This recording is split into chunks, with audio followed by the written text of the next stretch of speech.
camp that makes it so amazing is the beauty of Gabriel Island.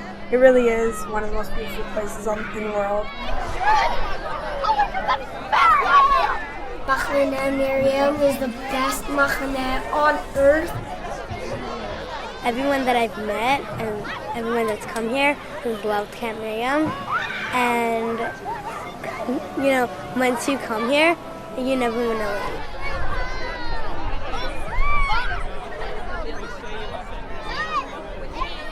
Well, there's a few memories from past summers here at Camp Miriam. Camp Miriam.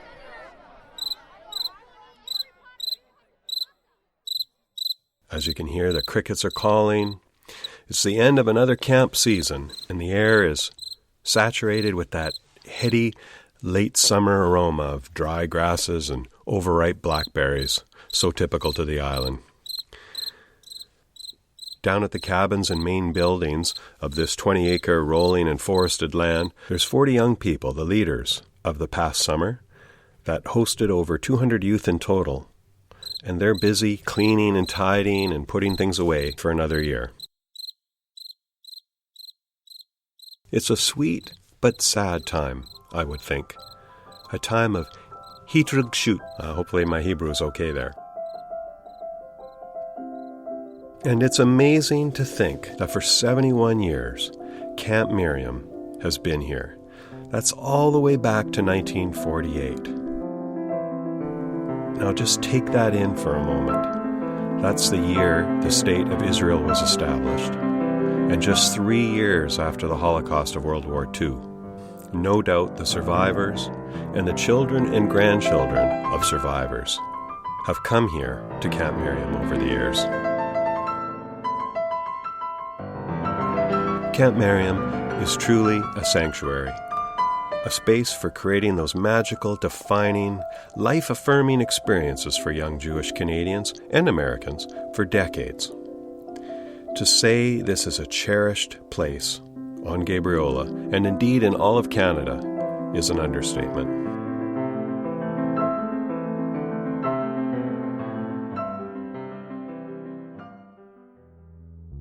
On this episode of Straight Outta Gabriola, we're taking an end-of-summer tour of the facilities and grounds here at Camp Miriam, tucked back in just off Berry Point Road. I'm meeting up with some of the camp leaders, and we're going to hear some of their favorite memories and hear more about the programs and activities that go on here. Thanks to my young friend and one of the camp leaders, Sasa, who helped arrange this, I got to meet and be hosted by Marina, Kaela, Benji, and Josh, who graciously spared some time for me on these busy last few days closing up. Let's jump in with Marina, my tour guide. All of our camp is run by youth, so it's all people in our teens and 20s who are running camp, including our kitchen staff. Yeah. And so everyone gets skills, and they have come back here. Many counselors come back year after year, right? Yeah, I mean, I grew up here. I've been coming here since 2006 when I was 8 years old, and now I'm 21, and I'm the education director here on the leadership team. Oh, lovely. And so you'll keep doing as well as long as, are you in university right now? I am in university. I go to school in New York City. Okay. I study environmental science with a minor in women's studies and one in math. And I will keep coming back for a little while longer. I think it's really magical that it's a place run by youth. Mm-hmm. So eventually I'll time out of being here, but it's a place that brings me a lot of joy. This is a winterized. It's one of our newer cabins, so we keep all of our mattresses in here. Oh, yeah, okay. So all of our mattresses are being stored in here right now, but in general, it's bunk beds. It's like a cabin. They've got cubbies for all the kids, and then... Yeah. And this is, like you say, one of the newer ones, right? Yeah. Now, is this a project on this wall here? Now, is this a dorm, or is this This is a cabin where kids sleep, So all of our murals are made either by people who are we really want to paint a mural, or also every morning we do work around camp. So all of our kids help clean our bathrooms and keep camp clean, and they do the sweeping and they take out the trash.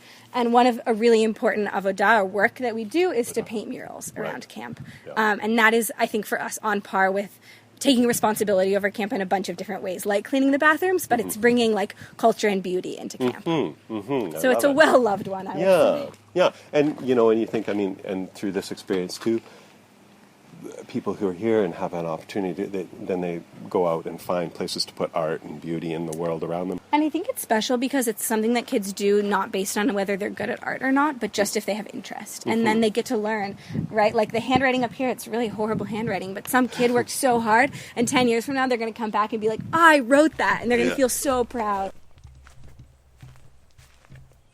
Yeah, on Saturdays, all of our kids give feedback to what camp looks like, and they all share what are their favorite parts and what do they want to see improvement, and it's actually facilitated by a camper. They volunteer, or they run. We have elections at the beginning of the session, and so they run to get to be the ones that facilitate that feedback circle, and it's a way that we try and give all of our campers ownership over camp to feel like it's a place they can shape and feel at home in. I love it. And that's what you had when you were here, too. It's been going on forever. It's been going on forever. It's modeled in the fashion of a kibbutz, actually. Yes, okay. And I remember when I was at the open house, we talked a lot about the kibbutz. And so it's building kind of family and traditions, and togetherness is a really important part of the camp, right? For sure.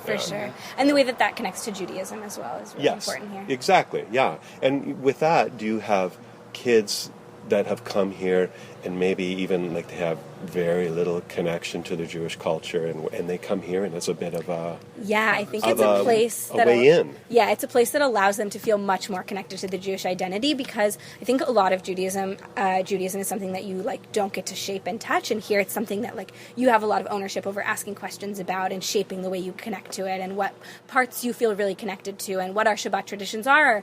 You know, they're different than what you would find in a synagogue, but they're also in a lot of ways really similar in the ways that it's about reflection and community.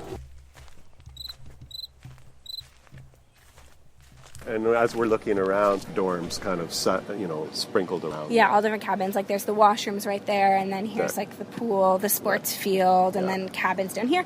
And then we do have an upper area where we have big platform tents, which our older kids live. Is the older kids and young kids that come all at once? Yeah, so we do have a mixed age camp, and I think that's really important in the culture that we build of a community that's based on people of all different ages. So our older kids know our younger kids. And in fact, our oldest kids and our youngest kids often get paired up, and they have a buddy that's in the younger age group to teach them about camp and what it's like. Kind of a neat common thread for how this island has worked too, because with the community here and the kids who have grown up here, in order to do anything socially or with sports, it's always multi-age. It can't just be, it's just the 13-year-olds have a ball team. That many people. No, so you got to call. So all of the kids have kind of always had that, where they've learned how to get along and mentor and be with little kids to big. Yeah, and it's good. Really special. It does, because I think what it does, what this camp is, it kind of nudges their whole view to be, more open and accepting to just all ages, and not just stay in your little silo of your age group and say, that's who I'm hanging out with. Yeah, and we do a lot based on age, but I think we try to expand beyond the model of a school, that those are the only people that you could have something in common with. Okay, before we continue the tour with Marina, I just wanted to mention a couple of things about the organization. They make every effort not to deny someone who wants to come to camp because of affordability issues. They have that ability, and they've also been a very community-minded organization for the island. The organization donated all of the commercial kitchen equipment that is now at the Gabriola Commons when the camp was needing to do capital upgrades on their kitchen. And as part of the activities of youth for the camp, there are regular groups of Camp Miriam youth that head out to the Commons and to the PHC garden to help with gardening and growing food for the community. Camp Miriam's always been very generous over the years with when there was no access to a pool, and they had the swimming pool here. They're still doing swimming lessons here. They still do that. Yeah, that's right. It's good. Yeah. That's our lunch announcement. Oh, is that what that is? Yeah. Yeah, and another question on that too is because there will be kids that come here that really know Hebrew at all. Have you had that? And then definitely. And you work it in. I knew no Hebrew at all when I first started coming here. Hey, Tom. She's our backpacking and outdoor specialist. Oh, okay. So here's our pool. There are definitely kids who know no Hebrew, and it's definitely not a prerequisite for being here to know Hebrew. Yeah. All of our announcements are in Hebrew, but they're often translated afterwards. Right. And then our counselors know, I would say, like, enough to get by. So some are fluent, but some only know enough to understand the announcements that we have at camp. Right. But for me, it was like a way that I started learning Hebrew, and that it was accessible, is you just start learning, like, the different names of places, right? Like the word madrigot means stairs, and we're always called to the madrigot constantly, and we're getting called to the stairs, and then you realize, like, what the immersion kind of, right? Of the language, exactly. Right? But in a, like, really beginner-friendly way, I think. Yeah. So this is impressive. I remember seeing this is our new pavilion. Yeah. It's named after Janusz Korczak, and he ran an orphanage in Poland before World War II. And his whole theory of education was about youth shaping their surrounding and having agency and autonomy over what the orphanage looked like. Right. So we feel really inspired by his work often and the way that he related to children. Okay, should we walk on and just see where else? Yeah. That's such a beautiful building, that pavilion. That's wonderful. So this is the one, you were mentioning. This quote is, why don't you just read it for us and then tell me. So the quote says, "Children are not the people of tomorrow, but people today." And it's a quote by Janusz Korczak, who was somebody who had an orphanage in Poland and who was like a theorist about youth empowerment. I think a lot of our murals here have to do with the values that we hold, right? Like this one about LGBTQ inclusion, the one about like nature that's right there. On the island, it's one of those signs of summer when the Camp Miriam buses come over. Everyone goes, here's our school bus. Yeah, they go, here it's truly summer. The Camp Miriam kids have arrived. Yeah. And then also, of course, there you see, many times you see a whole group walking to Twin Beaches. Yeah, part of our Shabbat tradition. So, like you were saying, we do a lot about building community, and a huge part of that for us is tradition. So every Saturday, all of camp walks together to Twin Beaches. And I think a big important part of Shabbat in like Jewish tradition is like that it's a time of rest and relaxation and reflection on the week. And that's sort of our way of doing that, is by having a tradition that facilitates like time to check in with a friend and to go for a walk together, and then time to hang out at the beach together. Yeah, and just relax and be. Yeah, right? Yeah, and then at Twin Beaches is also where we do our circle where all the kids give input into the... Right, and I know I've seen that a few times. When I've been at the beach, you see the big circle, and you walk by, and I'm trying to listen in, and you can hear some little guys... Like, our door handle is broken, and it needs to be fixed. And somebody else is like, I loved the mac and cheese. Walking along and visiting with Marina, I told her about how, when I was a little guy, I had a friend that was going to go to summer camp, and he kind of convinced me, and his parents said, hey, why don't you come and check this out? And my parents were kind of, could take or leave the idea, but I thought, well, I'll go check it out. So I went with this friend to the open house check it out thing, and it was like a bloody military camp. It was like a trumpet thing, and everyone lined up, and I told Marina that, and she just laughed, and I said, why couldn't I have gone to Jewish camp?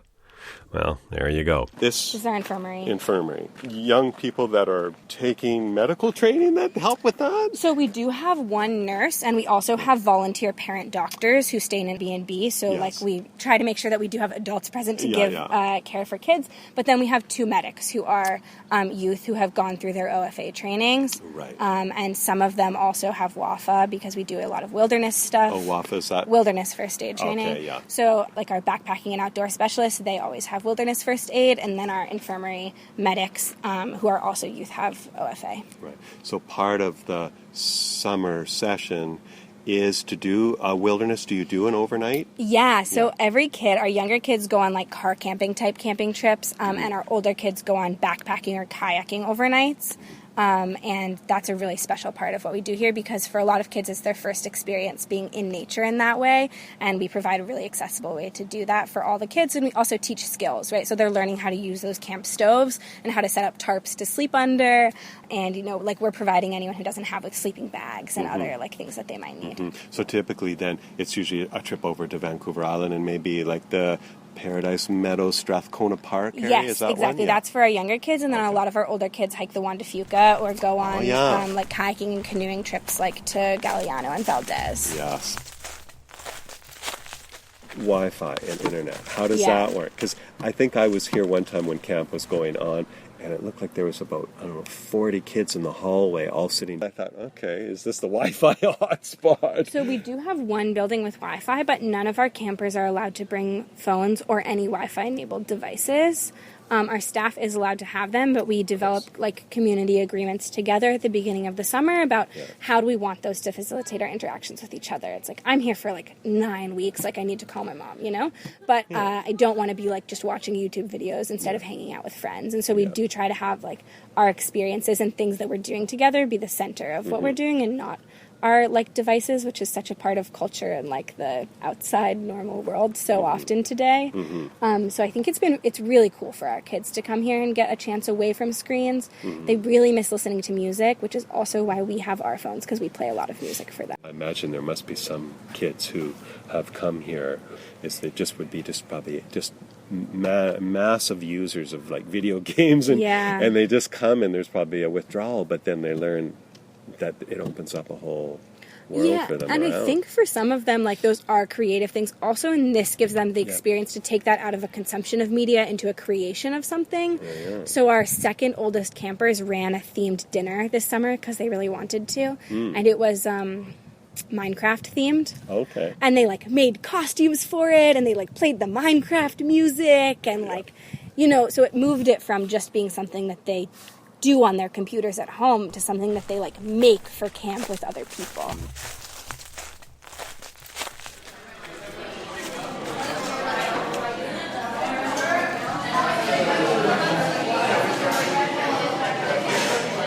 Oh, here we are. We're having lunch. Yeah, so everybody's having lunch in our Karaoke, which is our dining hall. Okay. Oh yeah, we're okay.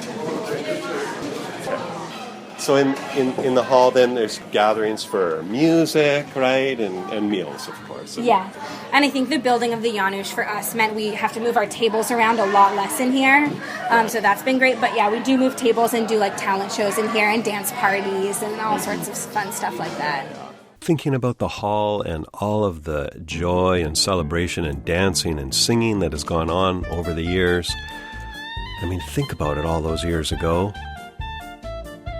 And how about this a few years back, pouring out of the windows of Camp Miriam one night.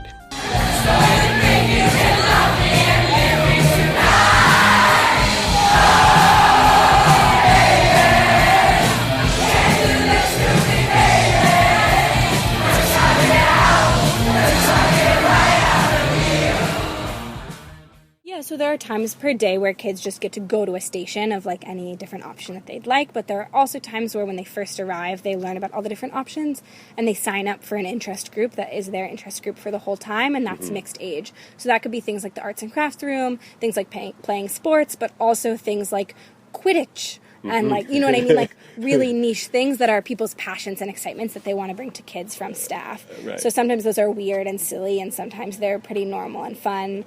We had a cool one about like music discovery this summer, where they would learn about different types of music and then listen to it. Oh, cool. So just, like almost appreciation and discovery. Yeah, yeah. And is that kids bringing their songs that they've been influenced by and sharing them? And a bit of both. So we would have the people leading it would bring like content about either like a specific band or album or a specific type of music, and then they would show the kids that type of music. And I think that they did have a day where they had kids bring songs that they wanted to listen to as well. Right. And then there's also, is there also groups here that come, kids that come with their musical instruments and want to play? Yeah, so this here, it's a really old cabin, and it's been converted into our music room. So we rent a bunch of like guitars and keyboards for the summer, and then also kids bring ukuleles and violins and all their different instruments.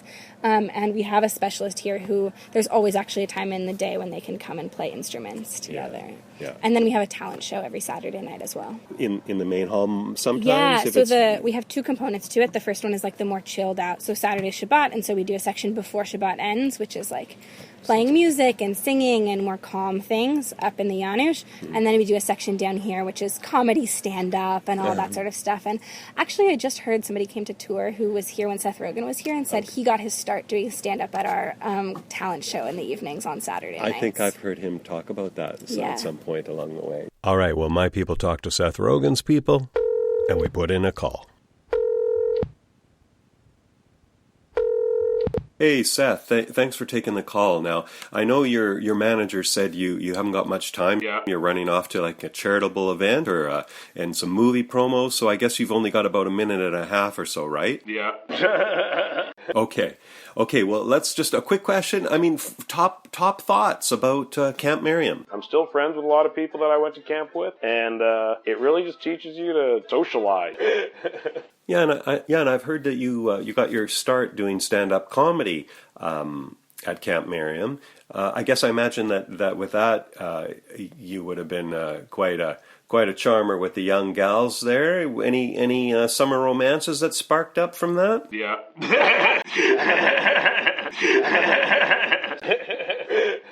So you enjoyed your times here then on Gabriola, the old hippie island.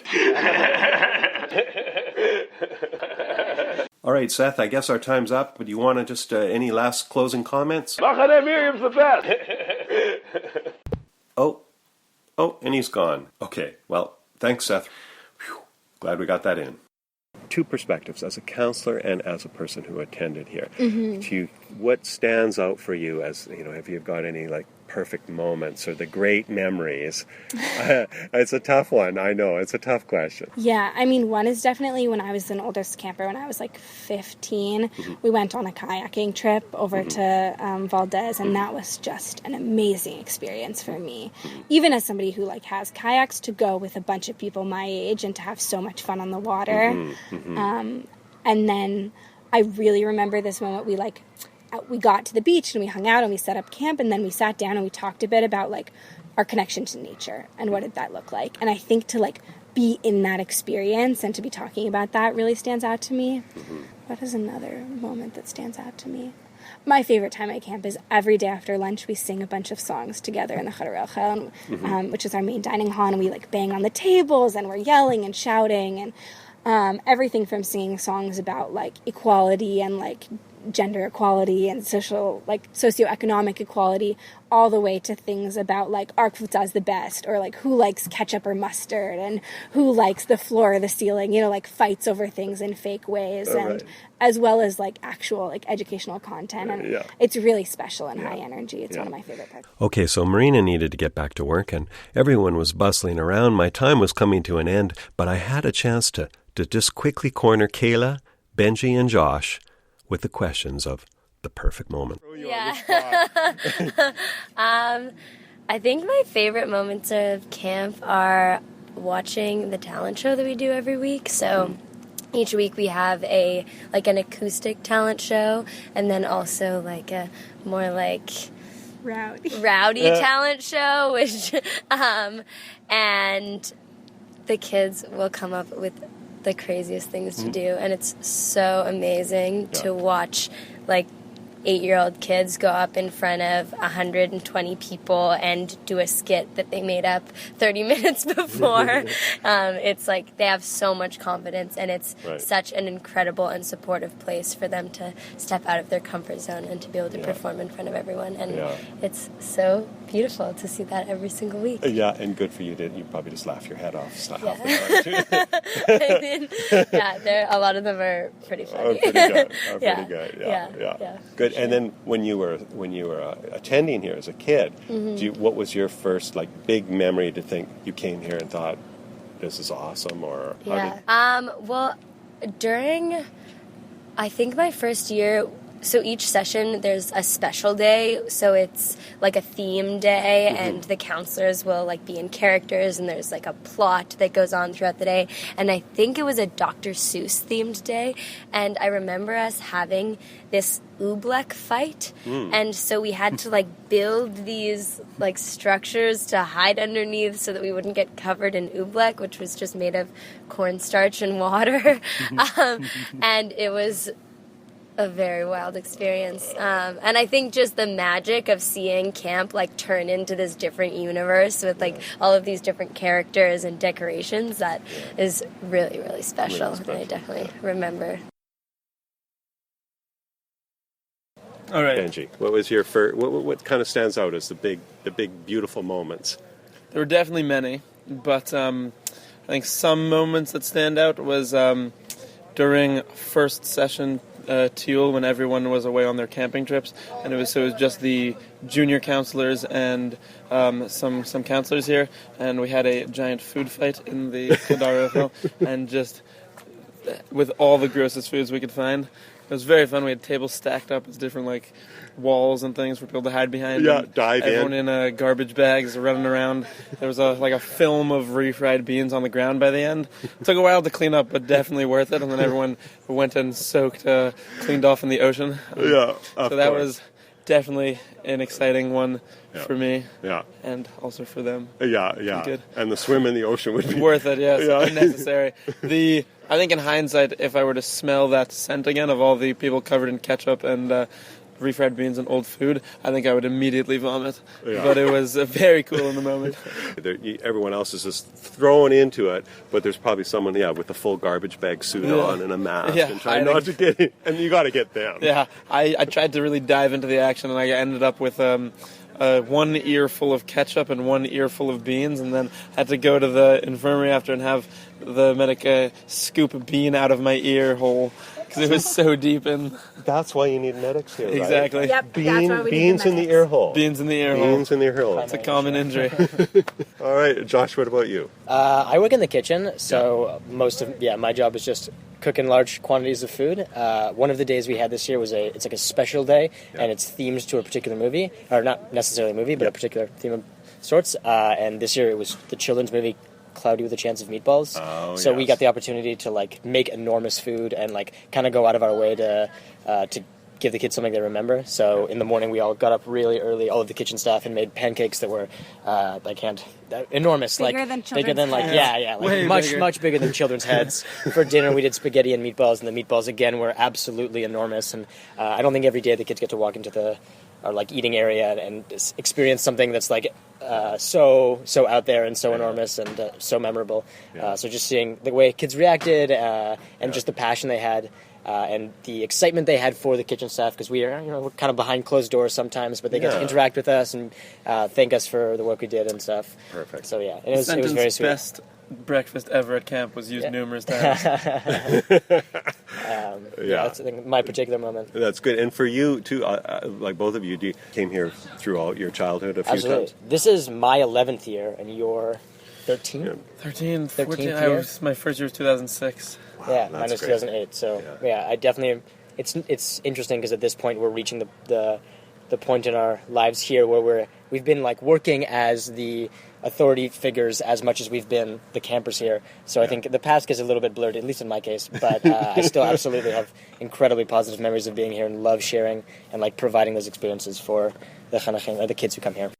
The question I was asking Marina, although she was kind of dodging it a little bit, but it's a hot summer, everyone's having fun, beautiful people, there's got to be some romances that have gone on, there's got to be the romance in the summer. It's perfect for it here. Well, I was told by someone, I don't remember who it was, may have been my mother. I was told that the purpose of why Jewish camps were started were to get young Jews together so they could make more Jews. So I don't know if that's true, but that's what my mother told me. I love that. That's a perfect mother quote. Yeah. I think that kind of explains it all. Yeah. Yeah, that does. Does a good job of putting a little bow tie on that question. Yeah.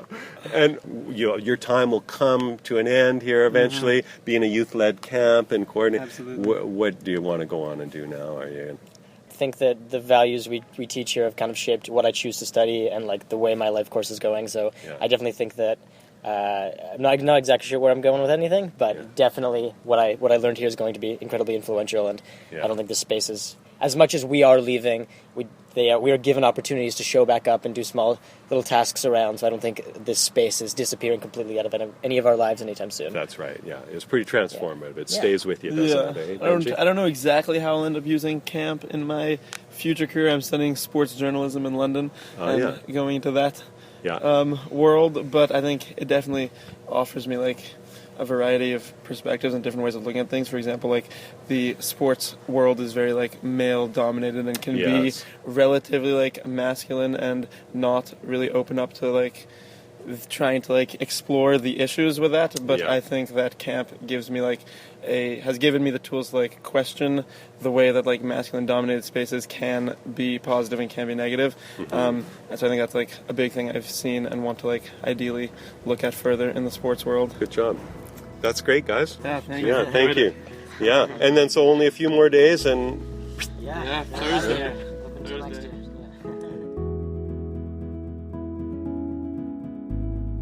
As a kid, I gained a lot of confidence here. I want to give that back. It really feels like a strong family and a strong community, and that's like one of my favorite parts about this camp.